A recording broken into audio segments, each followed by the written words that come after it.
Hindi naman nagtugma ang fingerprints ni Bamban Mayor Alice Go at ng kanyang katukayo ayon sa NBI. Pero posible raw na peke ang pagkatao ng ikalawang Alice Go. Yan ang pampagising na balita ni Elaine Fulencio. Parehong Alice Liel Go ang pangalan.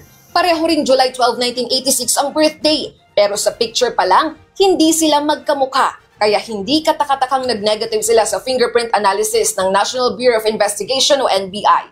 Ibig sabihin, magkaibang tao sila base sa kanilang fingerprint.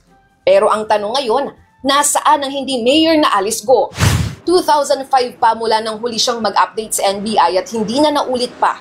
Tinitignan tuloy ng NBI ang posibilidad na baka napag-utusan lang ang isa pang Go. Fictitious ito.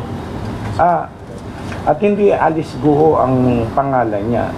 Nag-file lang, ginamit niya Alice Go. May instruction na kumuha ka ng clearance under this name.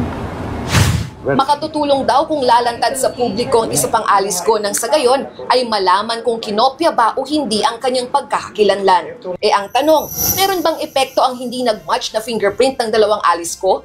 Sa nauna nang nag-match na fingerprint naman ni Mayor Go at ng Chinese si Go Waping, sagot ng NBI, it will not affect yung findings namin na yung Go Waping at saka si Alice Go ay iisang tao. Para makasiguro sa resulta ng fingerprint analysis, ikukumpara rin daw ng COMELEC ang mga hawak nilang fingerprint ni Mayor Go at ni Go Waping. Take note, ang COMELEC ay may sariling may sariling handwriting and fingerprint experts. Kung meron ng NBI, meron din ng COMELEC, madami kami na mga experts. Nasa amin ang COC, nasa amin din ang application for registration as a registered voter.